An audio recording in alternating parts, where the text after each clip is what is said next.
नमस्कार मित्रांनो, चलचित्रमध्ये तुमचं स्वागत आहे. आज आपण बोलणार आहे कुली मूव्ही बद्दल. कुली मूव्हीचं नाव ऐकल्यानंतर तुम्हाला 2 हिरोंची आठवण होत असेल. एक म्हणजे रजनीकांत सर आणि दुसरे म्हणजे अमिताभ बच्चन. तर मूव्ही आलाय 14 ऑगस्टला आणि हा मूव्ही जे लोकेश म्हणून आहेत, तमिळ इंडस्ट्रीचे डायरेक्टर आहेत. यांनी हा मूव्ही बनवलाय. आता तमिळचा मूव्ही म्हटल्यानंतर तुम्हाला असं म्हणजे सगळ्यांच्या डोक्यामध्ये एकच गोष्ट येते, की मारधाड. बरोबर. पण हा मूव्ही काहीतरी डिफरंट पद्धतीने बनवण्यात आलाय आणि विशेष म्हणजे या मूव्हीमध्ये पूर्ण सस्पेन्स म्हणजे लास्टपर्यंत सस्पेन्स आहे. बरोबर. तर सोबत म्हणजे या मूव्हीचं जर अजून काही गोष्टी तुम्हाला म्हणजे सांगायच्या झाल्यात, तर या मूव्हीमध्ये अजून सिनेमॅटोग्राफी जी केलेली आहे, ती म्हणजे खूप चांगल्या पद्धतीने त्यांनी शॉट वगैरे डिझाइन केले होते आणि सोबत याचे जे ॲक्शन डायरेक्टर आहेत, त्यांनी ॲक्शन खूप चांगल्या पद्धतीने केली आहे.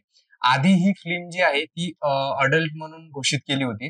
कारण अडल्ट सारखी आहे सुद्धा. याच्यामध्ये नुसतं ॲक्शन, मारधाड आणि फार ह्या अशा गोष्टी आहेत.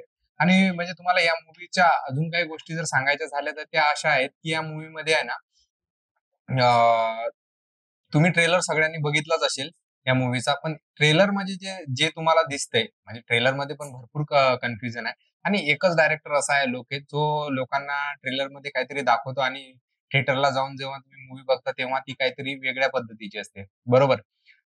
तर लोकेश सरांनी यावेळेस एकच गोष्ट केलेली आहे, की जे दाखवलं ते रिअलमध्ये तिथं आहेच नाही थिएटरमध्ये. कारण पूर्ण डिफरन्स आहे आणि तुम्ही म्हणजे कन्फ्यूज होऊन जासाल, की मूव्हीमध्ये काय-काय घडतंय आणि काय-काय होतंय ते. आणि सोबतच त्याच्यासोबतच मूव्हीचं जे म्हणजे जे डायरेक्शन केलेलं आहे ना, ते एकदम काहीतरी नेक्स्ट लेव्हल डायरेक्शन आपण म्हणू शकतो. सोबतच डायरेक्शनचे जे अँगल्स वगैरे जे आहे ना, ते खूप वेगळ्या पद्धतीने त्यांनी घेतलेले आहेत आणि सोबतच तुम्हाला जर असा पहिला मूव्ही असेल, की ज्याचा जे गाण्यासाठी लोकं म्हणजे ऐकतात आहेत. मोनिका म्हणून सॉन्ग आहे. त्याच्यामध्ये एक म्हणजे जो तुम्हाला ट्रेलरमध्ये व्हिलन वाटतोय, तो त्याच्यामध्ये डान्स करतोय आणि त्या सरांनी काय डान्स केलाय ना, एवढा चांगल्या पद्धतीचा डान्स आणि एवढ्या चांगल्या पद्धतीचं म्हणजे स्क्रीन प्रेझेंटेशन जे आहे मूव्हीचं ते खूप चांगलं आहे. तुम्हाला 3 तासमध्ये म्हणजे तुम्ही नाही म्हणजे बोर नाही होऊ शकत त्या मूव्हीमध्ये.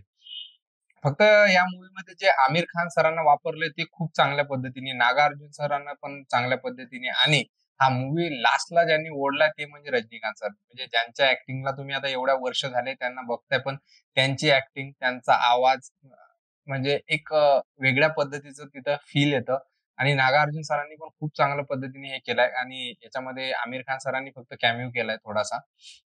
सो श्रुती हसननी सुद्धा पिक्चर खूप चांगल्या पद्धतीने यामध्ये काम केलंय.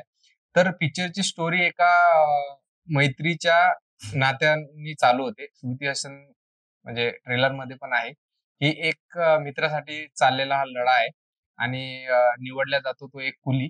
कशा पद्धतीने होतं ते तुम्ही थिएटरला जाऊन नक्की बघा आणि चलचित्राला लाईक, शेअर आणि सबस्क्राईब करायला विसरू नका.